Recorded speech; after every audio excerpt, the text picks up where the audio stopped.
Magarsaa yookaan Abiyyi Ahmad mootummaa Abiyyi Ahmad deeggartaatiin ajjeesaa yookaan waraanni marru jechuudha. Yookaan waraana Sudaan miti Wallagga keessatti dhaqee kan uummata Oromoo keenya nurkatti fixaa jiru. Beektaa yeroo baay'ee kan nagu akkatti isaan dhaabbileen Oromoo kun uummata Oromoo kana tuffatan kanatu naguba beektaa. Inuma naguban keessa kee. Artiist Umar Suleemaan baay'een jaaladha. Waggaa 15 har'a fayyaalessa namaati beektaa. Waan ittiin fakkaanne fuulduratti bahee kan aartiidhaan qeequ jechuudha. Yeroo sanatti kunoo taateen miidhee sirbaa ture sun sirbisaa sun maalirratti akka inni sirbe eenyu akka inni qeeqe walleessaa sanarraa nu hubanna beektaa. Dhaabbachuu qaba uummata keenyarraa. Uummata keenya nu harkatti hin fixina. Sodaanni miti kan manatti teenyu. Daninnatiin wayyaanee otoo faana nu dhooftee nu faana deemtu biyya 21 irra naanna'ee tan biyya tokkitti itti kooluu galtummaa otoo hin gaafatiinan biyyatti deebi'e. Gantummaa miti kun. Silaa ormarraa otoo dhalanne nu faarsanii hin fixanne beektaa. Kasayyoon jedhee of faarsuuf. Sababuma maaliitiin Oromoon duuti har'a? Abiyyi Ahmad Oromoodha. Qulqulluu Oromoo. Abbaan feete waan feete jechuu ni dandeessa. Maalis amma Amaarri ol kaatee Jawaar Mahammad kana isa koompitara wayyaanee raasaa bahe kana iyyuu Yamaniidha jettee miti inni rakkoon qabu. Abiyyi Ahmad Dr. Abiyyi Ahmad silaa imaanaa uummata Oromootti kenname 4 kiiloo fudhatee seene. Dhaabbilee Oromoollee kadhatee kan galche isa. Nama maqaa qabsoo Oromootiin qabsaa'u xinnaa guddaa hunda kadhatanii kan galchan lammaafaan isaani. Waan saayikooloojii Oromoo kanatti bu'u, waan beeta mangistii kana keessatti hojjetamu hunda walitti bu'iinsa dhaabbilee Oromoo dabalatee walitti bu'iinsa Oromoo walitti fiduu kan hojjechuudhaaf maa Daawud Ibsaa faana hin mari'atin, maa Jawaar faana hin mari'atin, maa Mararaa faana hin mari'atin. Namoota isaan kadhatee galche kana hunda maan mari'atin. Hawultii Haayila Sillaasee Minilik miti kan seexanaallee achi keessatti dhaabuudhaaf maa isaaniin hin mari'atin. Waan inni godheef isatu beeka. Garuu Oromoo walitti buusa taanaan dhaabaa miti barkan uummata Oromoo asiin jijjiirama kana kan fide OPDOs miti, ABOs miti, OFCOs miti, OFDOs miti. Garuu qabsaaniiru karaa itti amananiin isaan hundi isaanii. ABO'n umurii isaatti fixeera. Hayyoota Oromoo gameessa meeqatti dhabneera. Goota Oromoo bakka bu'aan qabne hundatti dhabneera maqaa ABO'tiin. Amma kunoo dheengaddaatti dhabaa jira. Har'allee kichuun Oromoo maqaa adda bilisummaa Oromootiin dhumaa jirti. Laga keessatti Oromoon dhumaa jira. Isaa miti. Jijjiirama kana akka Abashaan mangaanuun jette kanatti manguma kanatu yaa'ee wayyaanee dhukkee irraa kaasee qeetti galche. OPDO keessaa immoo adda durummaadhaan yeroo Lammaa Magarsaan fuuldura bahee falmu sana bar OPDO keessaa Lammaa Magarsaa qalchiisuudhaaf kan ishiin olii gadi shirrisaa turte hedduudha bar sajjeesisuudhaaf hin dadhabde malee lakkoofsaan jiru achi keessa har'allee harka lafa jalaatiin TPLF faana warri hojjetan miseensi isaanii jiru bar dhaabaa miti jara isaan kanadha kan uummanni Oromoo hordofee achi gala. Erga galaniin booda isaanuu garaa bal'atanii itti amananii Jaal Daawud Ibsaan umurii isaa qabsoo Oromoodhaaf fixe bar jedhanii dhaqanii ittiraadhaaf kadhatanii galiitti qabsaa'e karaa nagaati. Wajjin qabsoof dantaa uummata keenya wajjin eegsis waliin jedhanii walii galanii dhufan. Ergas gaaniin booda isa gaallakatti isaanii ittiin doorsisu isa galchan immoo karaa bahuu dhorkanii maaloo godhuun sharrii walirratti hojjechuun tuffii uummata Oromoo irraan kan ka'e malee. Yeroo kanatti sirriitti immoo anumti shiyyartuun kun ijaarrachuu nan danda'a gaangistar. Anumti shiyyartuun gabaabduun kun jaambuunis akka barbaade mandara keessatti. Carraa uummanni Oromoo magaala keessatti walii ijaaru kanaan nafxanyaan har'a meeshaa bitattee magaalatti walii ijaarte Oromoo qalaa jirti. Ijoollee keenya lagatti ittisanii waraana ficcisiisu jidduutti uummata Oromoo fixu kana dhaabsisuu dadhabani miti. dantaa sabaa wanti jedhamu soba. Kasayyoon jedhe hin sobdi. Dantaa saba ofii dursuu yoo barbaadame kan garaa kee garaatti qabatte sababa kiyyaan uummanni Oromoon gaaga'amin hin beelayin hin du'in qeerraan godaaniin jetteetu gad of cabsite dhugaa kee qabatte walii abboomamta. Kan isaan wal tuffataniin uummanni keenya dhumaa jira. By the way, ji'a jaan booda waa lamatu jira. Dhugumatti personaali ani naman filannoon haqaa hin jiru sin jedhu jejjannoo sanarra hin jiru nama keessa kiyyatti. Korojoon hinatamu I am not sure. Sure miti. Kan qalbiin kiyya sodaattu qawweedhaan walitti yaa'uun isaan oolummanni kun. Yoo dhugumatti biyyattii kana keessatti Oromoon firan qabu jedheera yeroo baay'ee. Akka arjummaa isaatti akka garaa laafummaa isaatti firan qabu. Hunduu kan isa nyaachuuf hamuummatudha. Yoo karaa nagaa milkaa'uu baate warri kanaan dura nu nyaachuu mi'eeffatan kun warri kanaan dura nu qoqqoodanii nu bubbuluu baran kun ammallee maanguddoonni aangoo gadhiisanii Maqaleetti galanii achi taa'anii waanuma wuskii dhugaa oolan qofa namatti fakkaataa. Warra waggaa 17 bara dargii mormina jedhanii daggala bahanii dhaaba meeqa gowwoomsanii dhufanii waggaa 27 aangoorra turan. Aangoorra gaafa turan waan saammatan sanaan hin ijaarratu bar waraana. Dhugumatti amma Oromoo waraana ijaarrateera. Ijoolleen keenya daggala jirtu amma. Dhugumatti humna Oromoo difendi godhu qabu. Oromoon har'as ripheetuma lola. Sababa eenyuti kun? Sababuma tuffii uummata Oromoo irraa qabdu dhaabbilee Oromoo irraan kan ka'edha. Silaa Oromootu qawwee walii bitee magaalaa keessatti walii ijaaree ulaa ishii keessannaa ishiin baatu gaaddidduu ishii irra dhaabbachuu qaba ture. Maal godhaga? Daggalatti ittisanii ittiin doorsisuufi ittiin loluun gargarii bara. Kan keessa kiyya na gubuu kan ittiin doorsisuufi ittiin loluun gargar. Adaamaa keessatti waan ta'e argiteettate. Okay? Kanaaf akkuma sayyoon jedhe gadi baanee profeshinii keenya waa jechuun egaa yoo namni nuu himuu baatee waan callisneef ka sodaatti lakkaa'ee nu qeeqa ta'e inumaayyuu warra kaleessa hidhaa turree hidhaatti dhufee nu gaafachuu sodaatutu warra bargoota. Warra harka nu qabachuu sodaatutu har'a abbaa mirgaatii bar. Innuu onnee horateeraa bar. Akkamitti onnee sana dhabna? Na amani marga.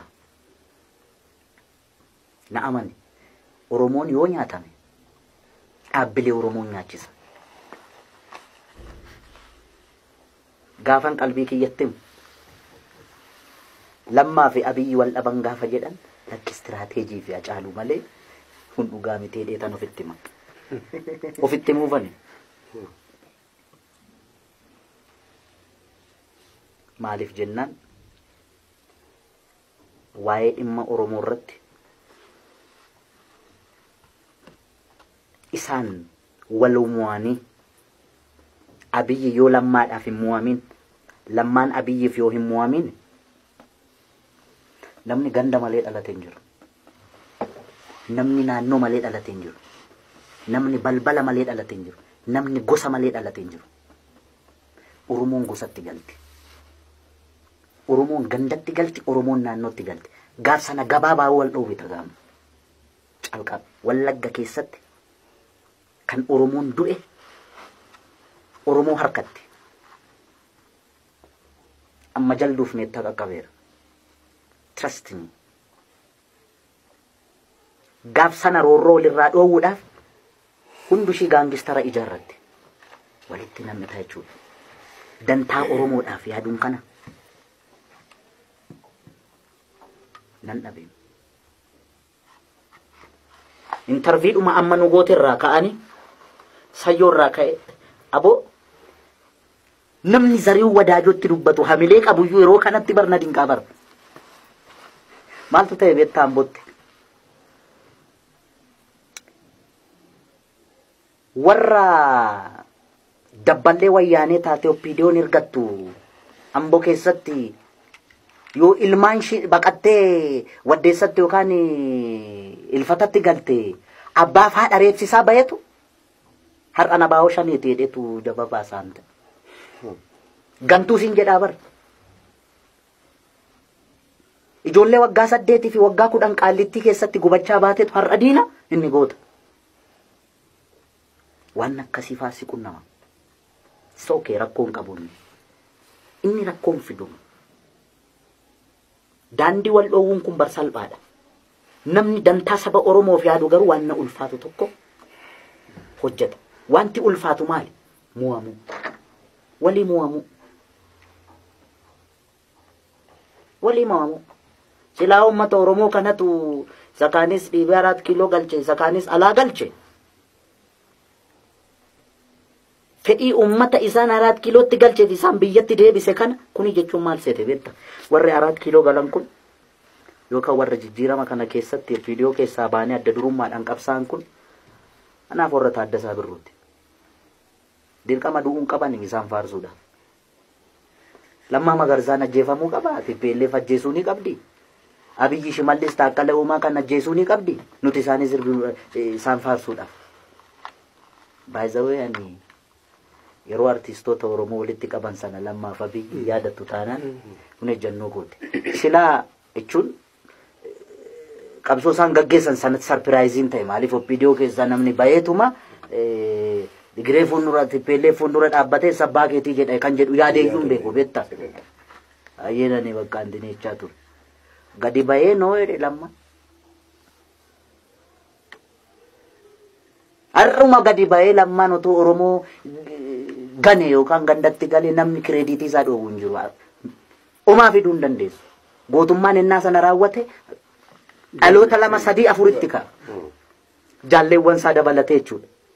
Sigalee silaa nama lubbuudhaan jiru faarsuun sodaadha malee jedheen.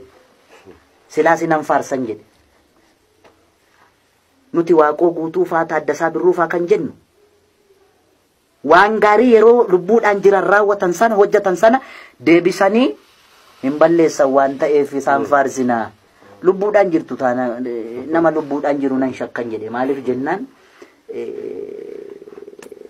waan boru ta'uun beekamu. Argiteettaa mitiiree Bahar Daaritti Dr. Abiyyi kan akka taabotaatti ba'anii warra deemaa turan kanatu Dr. Abiyyi akkas gochaa jira. Oromoo dabalatee jechuudha. Ammas dabalee naasa.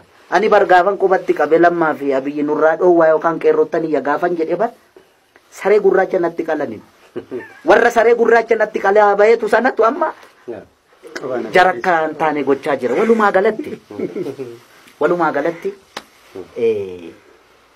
wanti ulfaatu ebelu kana, ebelu sana, ebelu gantuudha, ebelu hattuudha, ebelu maaloodha, ebelu bitamtuudha. Waliin jechuu kana waggaa 50 hin baafne.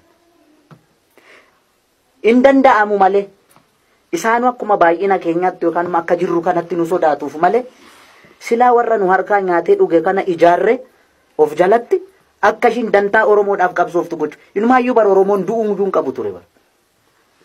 Guraageedhum kana Amaaruma Oromoo keessatti guddatte kana Tigireedhuma Oromoo keessatti guddatte kana waa'ee dhugaa Oromoo itti himtee amansiiste ati mana teessee bilbilaan akka ishiin daggalaa loltu Oromoodhaaf gochuu qabda malee margaan kun har'a warri siyaasa ooftu kun ispeeshaalii sirbituu kana ergachuu barbaadde beektaa. Ergachuu barbaade yoo ati didde gantuudha barbaachisaa taanaan akkuma kunoo kaardii moobaayilii suuqiidha sitti gurguranii oromummaa kan faaqanii sirraa gatu beekta. Artistiin tokko irratti olola oofama taanaan didaadha jechuudhaan. Dhaabni kamiyyuu inni biyya bulchus mee gaaf tokko yookaan si faana antineedheetti nu faana jira bareedheet odeessa harka lafa jalaan biyya bulchu. Baala akka ishiin hin dubbanne hundumaa gooneerraa fi ishiin kana booda hin dubbattu jedhee taasaa harka lafa jalaan. Inni mormummoo moo ajaaluun sun abbee mana sitti kennanii konkolaataa sitti kennanii kana booda ishiin sirba dhaabdeetti. Inni moo qabsaadha iddoo kanatti bakka inni tini godhate ni dheeratuuf dhedheeressa betta. Inni biyya bulchus immoo kan olola kan underground oofu Oromoo bakka of buusee tof laalalaa. Inni mormus immoo Oromoodhaaf qabsaa dhugaa Oromoodhaaf qabsaa jidduutti immoo caaluun barbaadu yookaan margaan barbaadu. Ammuma kana margaan gaazuudhaan inni maqaa ishii Oromoodha malee miti ni dabar Oromoo miti siin jedha. Akka waan Oromoodhaaf yaade warra ajjeesee Oromoo keessa nama hir'ise wayyaa bar nama dhaabbiidhaan Dr. Abiyyi kana waan inni godhu jaalachuu dhiisuu dandeessa. Deeggaruu dhiisuu dandeessa mirga keeti.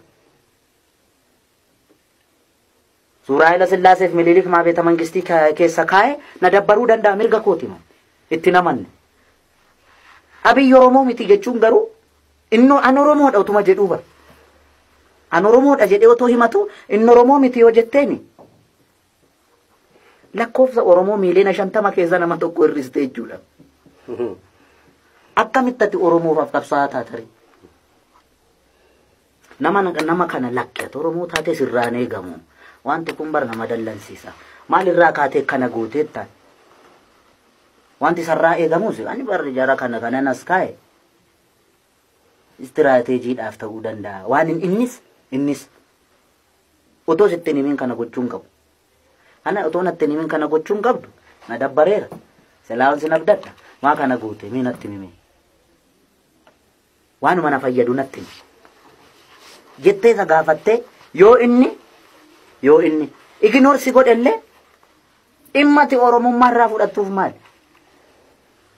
Kanaaf keessattuu dhaabbileen Oromoo itti gaafatamummaa qabu. Oromoo qoqqooduu keessatti qooda olaanaa warra qabdu dhaaba Oromoo keessa warra hooggantoota. Ela abaa'oome dabballeen tokko too dhufee waa'ee akeekaaf kaayyoo adda bilisummaa Oromoo natti himeen Amboo Jibaatiin na meeccaa fuulduratti sa'aatii 2 waraabame televezyiiniin Itoophiyaa poolisiin pirogiraamii keessatti waraanni maaloo ta'ee leenjisanii ba'anii ijoollee bar amma geggeenya. Abaa'oon utoo nu leenjisaa inni leenjiidhaaf nu fudhatu bar.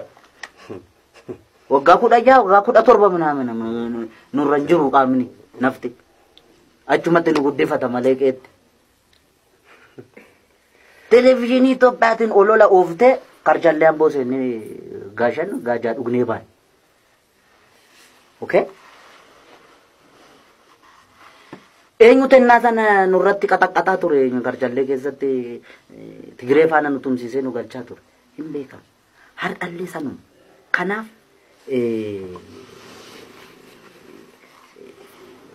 abaa'oo kana beektaa maqaa abaa'ootiin nagaduufi